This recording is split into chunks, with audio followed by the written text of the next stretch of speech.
Hello and welcome to the Pennsylvania Association for College Admission Counseling Virtual College Fair. We're really excited that you're joining us today for one of our panel presentations.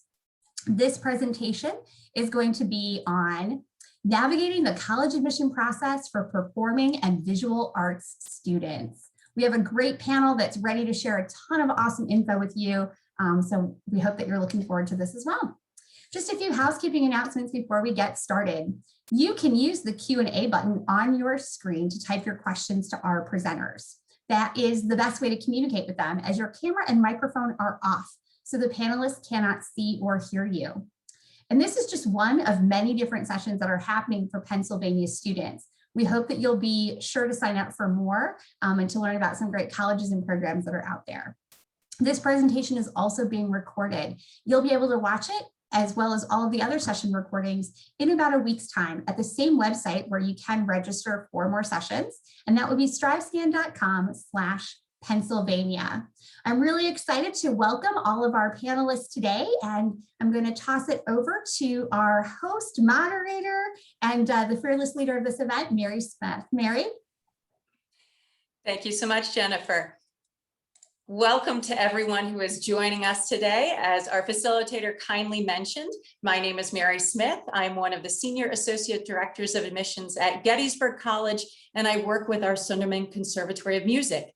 And our session today is all about the performing and visual arts. So with that being said, I'll just preface it by saying, please ask us lots of questions. Use that Q&A box. We will be sure to pause after each of our sections. For example, we are specifically talking about music and drama/theater and the visual arts. So after each of our sections, we will take our slides down to pause for a few minutes of questions. So with that being said, I will actually turn it right over to my colleague, Brittany, who is from Westchester. So Brittany, it is all yours. Thanks, Mary. Hi, everyone. We're so excited to have you. Thanks for joining us. I'm Brittany Grayson, the Associate Director of Music Admission for Westchester University's Wells School of Music. Just a little bit about the perspective of where I'm coming from. So I work specifically for the Wells School of Music at Westchester.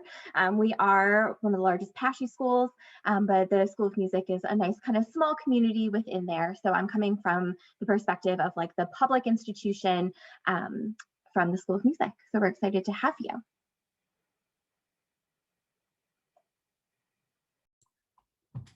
Hi, everyone. I'm Micah Harrison-Loosemore. I'm the Director of Recruitment and Enrollment at Carnegie Mellon University School of Drama. So a little perspective on where I am. We are situated within the College of Fine Arts, which is within the greater Research One University, Carnegie Mellon, and I work directly for the School of Drama.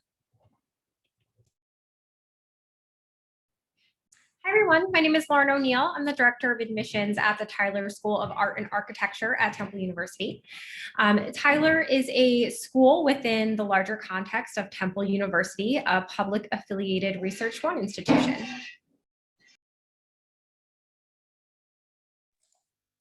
And as I mentioned, I'm Mary Smith with Gettysburg College. We have a Conservatory of Music, the Sunderman Conservatory of Music, set and entrenched within a liberal arts setting. But it's not separate. They're not two different entities. They're not two different admissions processes. They are in one and the same. Gettysburg College, of course, is a world-renowned liberal arts institution in South Central Pennsylvania, about an hour and a half north of Washington, D.C. And we are very proud of our music conservatory within that context. So without further ado, that's a little bit about the four of us and the institutions we represent. We thought we'd start this conversation really talking about the start of this process. You know, what are you looking for? What should you be considering as you go into this process? And we know some of you are joining us as students who are in the trenches, beginning to think about this process. Some of you are parents who are helping to guide your children through this process. And some of you may be school counselors and teachers who are working with students from all different experiences who are going through this process. So the first piece we would highly recommend is that self-assessment. You know, what are some of the things you're starting to think about? You've heard our introductions. Some of us are big, some of us are small, some of us are in a city, some of us are in a small town, some of us are a conservatory, some of us are not. So there's all different types of institutions. So having those conversations with family members, with friends, with teachers, with private teachers, all of those things can help to guide you in that self-assessment. Now, we won't go into too many details, but there are different types of degrees that you can earn from our different institutions. And there's a variety of different reasons that you may want to approach those different degree options, if you will. For example, maybe you're looking at a Bachelor of Arts. That's your most general of degrees, if you will. And those BA degrees allow you to perhaps double major. You might be a Bachelor of Arts in music or visual arts or theater, and maybe you want to couple that with something else. That could be a great reason. Your Bachelor of Music is your professional degree, or your final degree, if you will, in that area. Or your Bachelor of Fine Arts, that BFA, which many of my colleagues will be able to talk a little bit more about. And then sometimes there's even a combination. So there's a variety of different opportunities out there and things to think about as you're starting through this process. Different types of schools, different types of experiences, different types of locations, and what all of those things can provide for you. Lots of things to think about in this early stage of the process. So what else are we looking for, Brittany? So some other things I think a lot of times you really need to think about when you're thinking about where to start your college search and what type of program you want are kind of some of the other experiences and opportunities you'll have kind of outside of the classroom. So what does your performance schedule look like, and how many performances do they offer? I know for us personally at the Wall School of Music, we have over 200 different performance opportunities. And something that we're really known for is all the different ensembles that we have on campus. So are you looking for that type of opportunity? Are you looking really to max out your schedule with all of those options? Or as Mary said, are you looking to do a couple different things and maybe also be involved in campus outside of just the music community as well? And what do those opportunities look like, balancing your class schedule, ensemble schedule, and all of those things? Also, student leadership opportunities. I know for the Wells School of Music, there's tons of different opportunities to get involved with and be able to do different things outside of just kind of the academics as well, in terms of student organizations and being able to be involved. Even the core curriculum, that's another great opportunity to kind of step out of the school you're in sometimes. And what do those requirements look like, and how much of your time do you want to spend outside of the school you're really kind of focusing in your major on, and how much you want to spend inside of that opportunity. As well as your faculty. And I know we'll probably touch on this a little bit more, but there's a lot of different ways to reach out to faculty early on in the process to kind of get a sense of who you'll be working with, who you'll be studying with, who your lesson teacher might be, to be able to really get a feel for what that experience is going to look like when you do choose to attend that university. As well as different career options. What does that placement look like? Working with the faculty and the career advising, and what opportunities are within your advising track within your school, but also at the campus community as a whole, and what resources are on the campus to be able to connect you with different internships, connect you with alumni, and really build that for you. And then scholarships and financial aid. So I'll touch on that a little bit more later, but that's a great thing to kind of keep in your mind as well, as to kind of prepare yourself through the process of what you really need to be looking out for, what makes the most sense for you as a student and as a family. Micah, do you want to add anything to that as well? You pretty much covered it, Brittany. I would say, definitely keeping track too with your considering scholarships and financial aid on deadlines, all of the different opportunities that are available, because each program, whether it's private or public, is going to have different opportunities available. And there's also a lot of scholarships and resources within your local communities. So look at, the community arts centers around you and see what other opportunities might be outside of each individual school as well for those. And Lauren, there's already a great question that came through the Q&A specific to the visual arts. Since that is your area of expertise, can you speak to any resources that you would offer for guidance on visual arts portfolio preparation? Yes, that's a great question. So any student that's interested in visual arts preparation, I would recommend, if you're not already working with your high school art teacher, check out what they have to offer you. See if they have any experience. Most of them went to art school themselves at some point and can be a really great resource. We also have pre-college programs. So many colleges of art and design have opportunities for you to take courses at a school that will prepare your portfolio for that process when you're ready. Also, just going to national portfolio days and talking to schools directly about what they're looking for is a really excellent way to start tailoring and knowing what you could do before you get to the process of putting it together. Lauren, do you want to continue our conversation on preparation? Yes, sure. So, we're already right to what is the portfolio, what is the audition process, but to come back a step, just emphasizing how important your academics are in this process. For all of us, I would say on this call, we look at the academic portion of your application. It's important to put your best foot forward in school and really show us the work you can do in your academic classroom setting. We'll look at all of the other parts, but we do want to start off with that as a really solid foundation to your application. We do encourage you to work hard at whatever you're interested in pursuing. So taking those portfolio prep classes, practicing your instrument or refining your acting skills, taking lessons, all things that you should continue to do as you pursue your academics. Do your research. So each school, even each art school or drama school, is going to have slightly different requirements and expectations.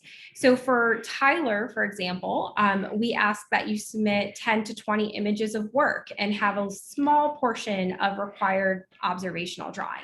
That's different at every visual art school you're going to apply to. So just pay really close attention on what schools are going to be asking for. The same goes for deadlines. So pay attention and take a look at when applications are due. If there's differences between early decision, early action, regular decision, rolling admissions, you're really going to want to pay close attention to when those dates are. And even internally within the school, if there's different application deadlines for any of those schools and colleges that you're looking at. Same for any auditions or portfolio submissions. Are they the same date your application is due? Do they differ slightly? You'll want to make particular note of that, as well as deadlines for financial aid and scholarships. You really don't want to miss that last part of making sure all the materials are in so that you can be considered for all scholarships and aid that you qualify for. And a great resource to do some of this initial research is check our websites. We have all of the information there. If you can't find it, reach out to us. Be in touch, ask us questions. If you can't find the answer on our website, you can certainly find my contact information on the website or any of our counselors, and we're a resource for you. And then finally, just make sure you apply. I know that seems like a really easy part of this process, but just making sure you hit that button and everything is submitted to make sure you're considered and there's no glitches along the way is really crucial. I see Micah chuckling, and as you're talking about dates and deadlines and such, Micah, did you want to add something to that? I would definitely reiterate the deadlines and being in touch with your admissions representatives, and then finally making sure to click apply and actually submit that application. Sometimes when you're looking at deadlines and you're looking at the application process, for example, at Carnegie Mellon, the common application for the whole university is typically due January 1st. At that point, you have already missed the opportunity to apply for architecture, visual arts, music, drama. All of our programs are due in December. So it's really important to check, cross-reference both the school and the program websites and keep track of all of those deadlines. I'll frequently recommend doing like a spreadsheet. It seems a little old school, but it's a really easy way to keep track of all of the schools that you're looking at and the different potential deadlines within each of those programs. Thank you, Micah. And Lauren, you just answered a great question in the chat, but there was a question about continuing that conversation about preparation. When are those national portfolio days? When do they fall? Sure, so they're going to change a little bit each year, but typically starting in the beginning of September or through the end of December, there's a national portfolio day every weekend. So they usually are location-based. This year they moved virtual like most recruiting things did, but they still were every weekend. There's a few in the spring. There'll be another one in May. And I typed in the chat, nationalportfolioday.live is a really great place to keep up to date on all of their events. Thank you, Lauren. So now we're going to individually kind of tackle each area a little bit, if you will, from music to visual arts to drama. And I'm curious, as I'm seeing some of the questions come through the Q&A, and we don't have a huge count in our participant number, I would love to see, if you don't mind putting in that Q&A box, what are the areas you're most interested in? Is it visual arts? Is it music or musical theater? Is it drama? I would love to see that, because as presenters, that gives us a little bit more context too as you're approaching this. And I'm watching people come through. But with that being said, while you're adding that into the Q&A box, I'll actually turn it back over to my colleague Brittany to talk about music preparation. Yeah, absolutely. Thanks, Mary.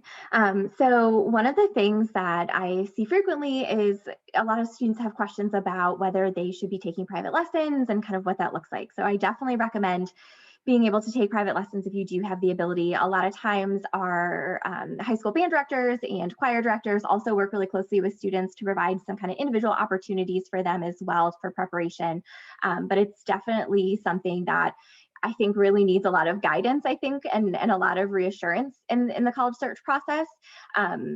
Taking a music theory class even. So if you have opportunities within your high school to kind of take some classes to see kind of more of what it would be like in terms of studying music instead of just being in a band or being in a choir, and having that experience as well is something that's going to serve you well in terms of what to expect kind of in a classroom setting, as well as researching repertoire and different things that you'll need to prepare for your audition. I think that's one of the questions I get most in terms of that is really, what should I submit? Right now we're doing virtual videos, and students are very concerned about what type of song they should sing or what type of piece that they should submit for the saxophone or whatever instrument they're auditioning on.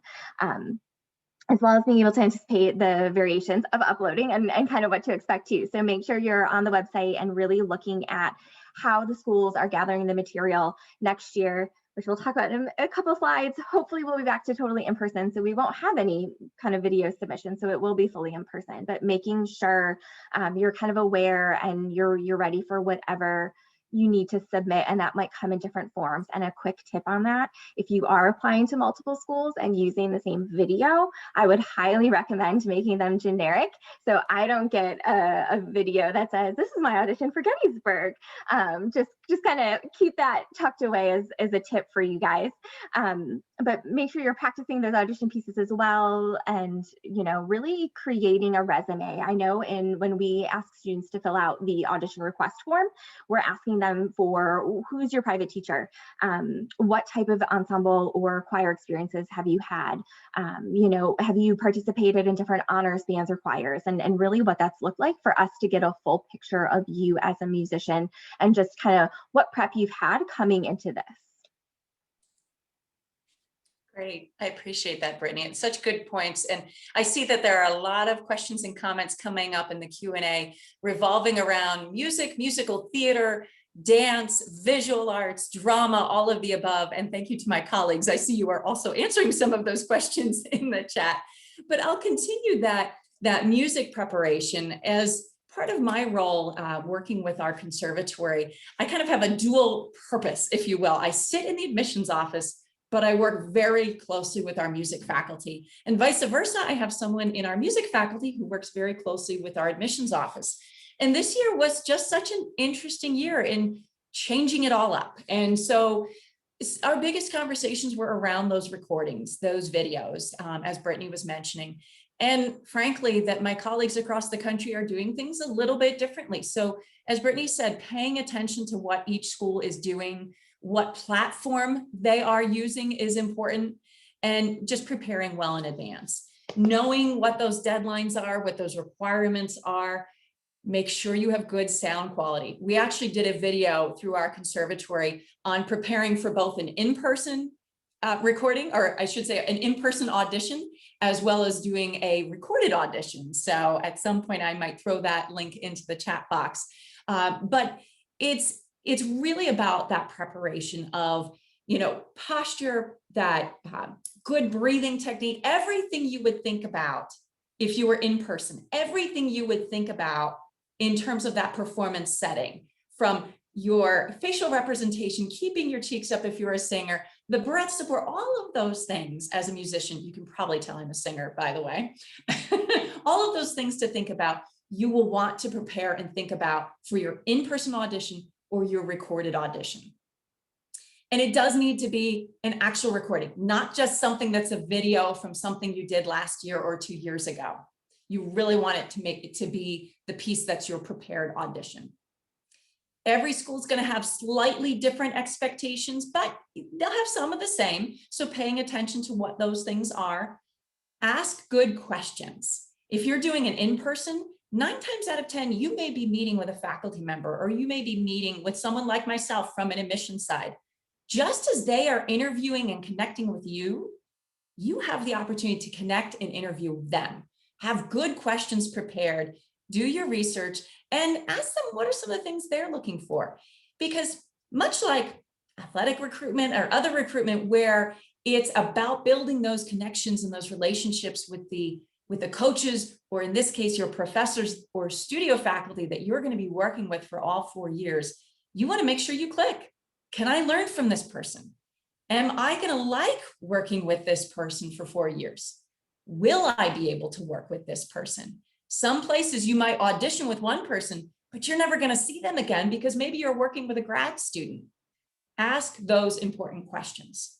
Other things to know sometimes in those auditions, you might ask to do a theory test. They're written or oral skills tests. So plan and be prepared for that. Similar with musical theater, you might need choreography as a part of that. There's other pieces that go into that. And again, Micah's shaking her head. So from the musical theater piece, do you want to jump in on that particular piece of this? Certainly. I was going to say, Mary, that much of what you're saying with the recordings and auditions here hold true with music theater and with acting. Making sure you have good sound quality, doing dress rehearsals for yourself, actually on Zoom if you're going to be using Zoom as the opportunity, which might continue on into the next year. Checking all of your faculty and doing your research about the program before coming in, I think is really important. I'll talk a little bit more about this later, but there are many. Oh, here we go. So I'll put a pin in that, talk a little bit about preparation, and then move into the submissions itself. So I would say that, with drama and theater in general, some really important things to do are to immerse yourself fully and completely as much as possible. We've hit on this a little bit before, taking advantage of opportunities, classes, external programs, summer programs, private lessons, attend performances, whether virtually or eventually in person again, and really take the opportunity to consume a lot of information and a lot of theater, and no matter what genre of theater you may be interested in. So whether you're looking at directing, design and production, dramaturgy, acting, music theater, there's so many different opportunities. All of it is going to be better informed if you can really immerse yourself. And then also to read plays, just absorb as much information as you can. And then to track what you're consuming. So even if that's just watching Netflix or watching a Hulu show, track what it is you're consuming and keep it tracked for yourself, why you like or don't like something and what you might have learned from that. Eventually, you're going to start seeing a pattern of behavior and a pattern of your interests. And then that will gradually show the evolution of your interests, which then helps you to better prepare your materials later on, and to have an informed opinion about what you're interested in really truly when you get into the process of picking your programs. To continue along the lines of preparation, make sure if you could just go back, Mary. Thanks. Practice your audition pieces well in advance. So just touching on that briefly, rehearsing your space, get feedback from your teachers and mentors, rehearse whether that's on Zoom, if you're going to be doing it on Zoom, or as close to the space that you think you might be working in, and then be yourself. Pick material which resonates with you, and that shows off your skills. All right, now Next slide, please. Thank you. So I'm just going to reiterate it. Be yourself. This is your opportunity to shine. We really want to see you and what your interests are. Again, if you're tracking that material, you're tracking what inspires you, then you're going to be able to have that show through in the material that you bring to that audition or to that interview process that much better. Research the requirements for the schools. There's going to be, a whole bunch of different variations for uploaded materials, application sites, different programs will use Slide Room versus Get Accepted versus Decision Desk. So lots of different opportunities there depending on what program you're doing and what school you're applying to. So anticipate those variations and make sure that your materials meet the submission requirements, because not all programs ask for the same things. And what I was going to hit on earlier at Mary's slide is there is a common musical theater pre-screen requirement, which was put together by many schools in collaboration with Paper Mill Playhouse and Get Accepted, but not all schools participate in that. So keep track of who might be. There's about 60 schools nationwide that do, but there's many top programs that don't participate in that. So keeping track of your materials and making sure that they meet that specific school's submission requirements is going to be very important. And then for the live audition, having a number of monologues and songs and portfolio pieces if you're interviewing at the ready. Well, they'll typically just start with the one or two that you're required to do. Frequently our music theater teacher will ask for a third song a cappella, or a third song that you'll need to have those materials ready for. So be prepared. Have the marked sheet music in your binder if you're doing live auditions for your accompanist, or have your third recording ready to go in case they want it with a recording as opposed to a cappella, and do as much research in regards to that in advance as you can. And then I can't say this frequently enough, hit submit for all parts by the deadlines, and that will really show too that you're in advance of the deadlines, right? Because I think that's one thing is people will frequently wait until potentially that December 1st date, and then everybody's submitting on December 1st at 11:59 p.m. and it might not go through. So I recommend looking up those deadlines, but actually submitting things a little bit beforehand so that you can make sure that everything is there that you need to have there and that it all goes through. Thank you, Micah. Such great words of wisdom too. And there was another question in our Q&A box for that Paper Mill collaboration that you mentioned, if you don't mind throwing that into the chat. But at this point in time, I'm going to pause for a moment to see if, before we touch on, and I turn it over to Lauren regarding the visual arts, if there are some additional questions you would like us to answer from either a musical theater or drama side of things.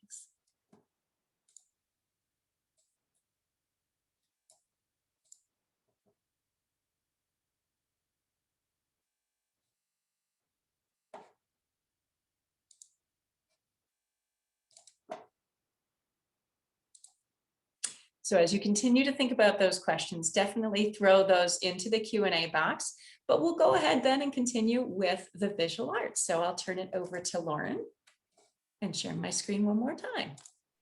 Thank you, Mary.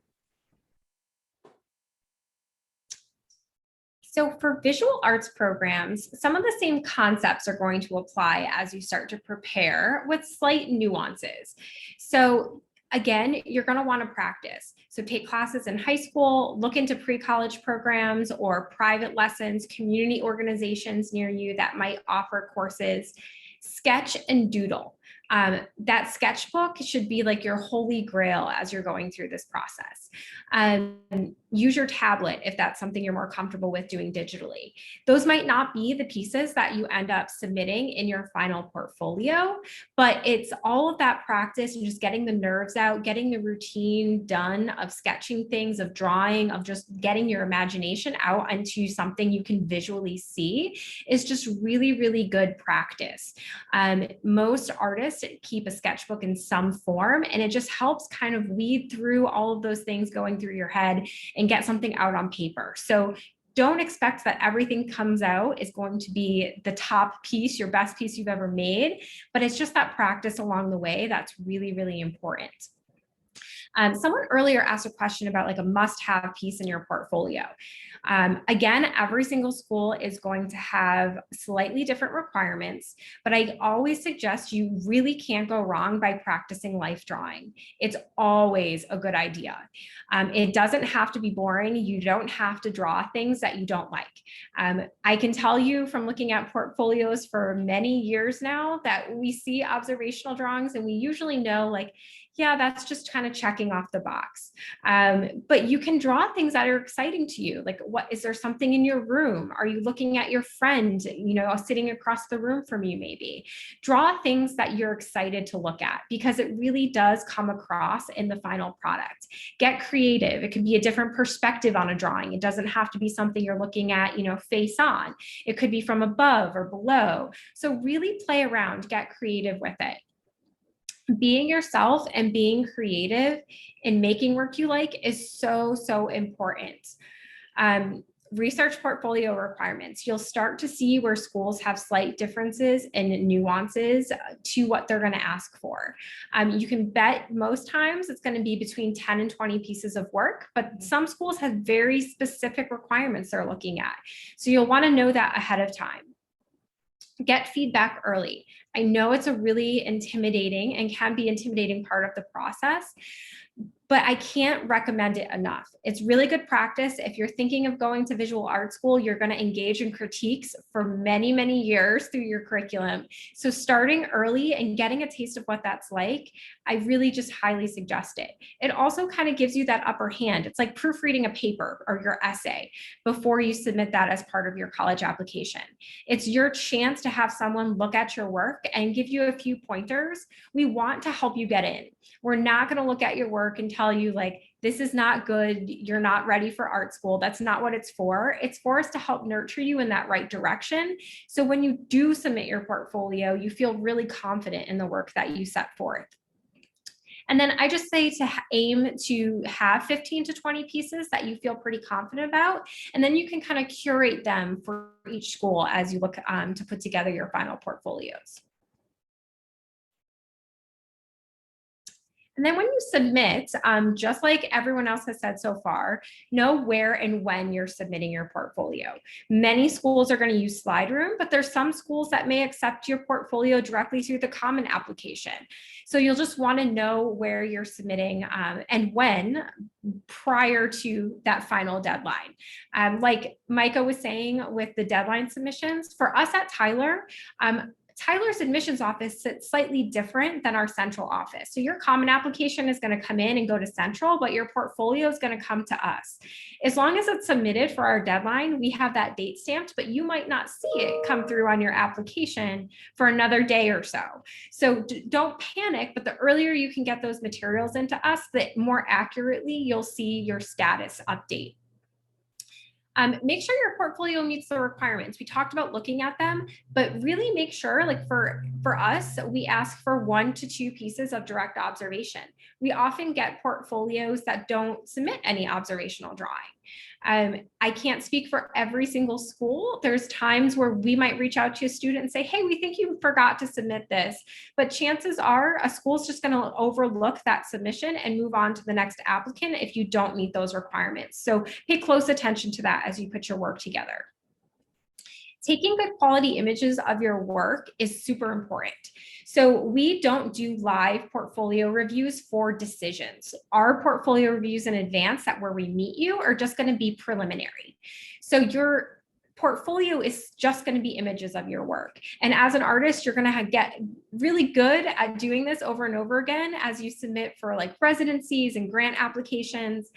But you'll want images that are clear, that focus on your work, don't have a lot of stuff going on in the background, really kind of easy things, but just putting your best foot forward in those images. They can be taken on your iPhone. You don't need to go get a professional photographer.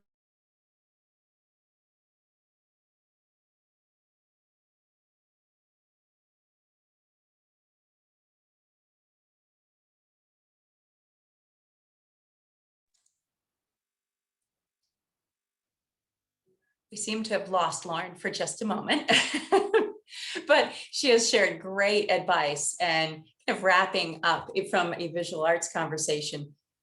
so many helpful tidbits and pieces of advice in this, and Lauren is a great resource. As we go towards the end of our conversation, we will also all share our email addresses if you have additional questions. But before Lauren rejoins us and comes back into our conversation, there have been a few questions that have popped up in the chat, one specifically related to music. So Brittany, do you want to answer the question regarding private lessons preparing for the audition? Yeah, absolutely. So there's a lot of different options, and some of the private lessons certainly can be a little pricey, but there might be some options to look into where there could be a little less kind of expensive version of that. So one, again, working with that high school band or high school choir teacher and seeing if they are able to do lessons. Another option, I know a lot of our junior and senior level students will do music lessons for students kind of within the area. So if there's a family that lives close to Westchester and they're looking for their child to take music lessons from one of our students, that's always an option. As well as we actually have a community music school, which offers lessons for like way less than what you would pay at a private kind of studio or private music school. So that is some options. So there definitely are some ways to kind of work around that and still get that personalized preparation, kind of that more in-depth advice than just, paying for really expensive lessons. And to add to that, there's also a question regarding pre-screening in the chat box, in the Q&A box. And regarding a pre-screen, that's usually music schools that are often more selective in terms of their process. Micah can definitely speak to this a bit, where they do require that before then in turn they grant you an audition. So Micah, I'll turn that back to you before I'll turn it back to Lauren then. Yes, definitely. I was going to say pre-screens are frequently used in both music and theater schools. And a lot of it has to do with the volume of students who apply. And so in order to line up slots for the live audition itself, we utilize a pre-screen, which it can include anything from the exact same audition requirements. Sometimes there may be like a wild card video, which Carnegie Mellon does not accept the wild card, but many of our peer institutions do, and people will submit everything from tap dancing to cooking to, you name it. And so the pre-screen is the place to put those videos. And that is where with the common musical theater pre-screen, you will see some of those same requirements that are across the board. They work because when those are submitted by the deadline, then they're reviewed by faculty either by a specific point and then decisions are released, or on a rolling basis. And it's following the submission of your pre-screen and the processing of that when you are then invited to schedule either an audition or an interview. Great, thank you, Micah. Lauren, finishing up the visual arts and the portfolio submission. Yes, my apologies, and fingers crossed we get through it this time. So just going over quality over quantity, you don't always have to submit all the images you can submit. So just making sure that it's the best work, and if that's 10 images and that's the minimum, that's okay. The best submissions are going to showcase both your technical skills as well as your personal interest and go beyond what an assignment in your classroom might be. And again, the last final thing, just remembering to hit submit. We can often see the work in progress in slide room, and students just forget to hit that final button. So just making sure that we have it and we can review and get you a decision as soon as possible. Thank you, Lauren. And one question specifically to you in the Q&A is versatility in art mediums a quality you look for in portfolios? That's a great question. And it's really going to depend on the school and what your interest is. For Tyler, all of our Bachelor of Fine Arts students go into a foundation year. So you're not going directly into a major. So we do like to see some variety of materials, whether it's some 3D pieces or painting, watercolors. Variety is always a good thing for us. Great, thank you, Lauren. I see my colleagues answering some of the Q&A questions in the box, but there is one question that is specific to music as well, and taking private lessons with conservatory teachers. I would highly recommend, especially for those of you who are juniors, contact the schools where your sons and daughters or students are thinking of applying and do a private lesson with them in advance. Oftentimes, they're the individuals you might be auditioning with down the road, or they might be seeing your pre-screen materials. the opportunity to do a private lesson in advance. Now, that doesn't mean taking private lessons with that same person along the way. You can if you live closely, and that's a wonderful opportunity, but just simply the opportunity to take a lesson with the person who is a point of contact for your music school or musical theater school gives you a great insight to how they teach, to how you will work with them as well. Knowing we are down to our last 5 minutes of our conversation, we couldn't wrap up this conversation without just touching on the elephant in the room, and that is this pandemic and how everything has shifted. We know your music, your theater, your visual arts, everything has changed this year. And fortunately for all of you, we recognize that. It's changed everything on our campuses. It's changed everything in your high school campuses. So first and foremost, know that you've got good people on this side of the desk who are thinking about that. But it behooves you to ask the question of what might still be a difference in this upcoming year. So just in the interest of time, to my colleagues and just kind of raising your hands, are you hoping to go back to a very similar audition or portfolio process to what you had in the past? How many of you are thinking of something very similar, maybe in person? And Micah, you're going like this. So go ahead and share what's the like this. Definitely. I would say across the board, drama programs are really thinking about the equity of having in-person auditions. Well, of course, it really does impact what we're able to do with each other and the sound quality and all of those things. I think we've really been considering, how accessible each audition is and each audition and interview opportunity. So we are having those conversations actively right now. I anticipate that we will probably be returning to an in-person forum, but with the hope of continuing some sort of Zoom possibility if travel or something like that is a concern for your family.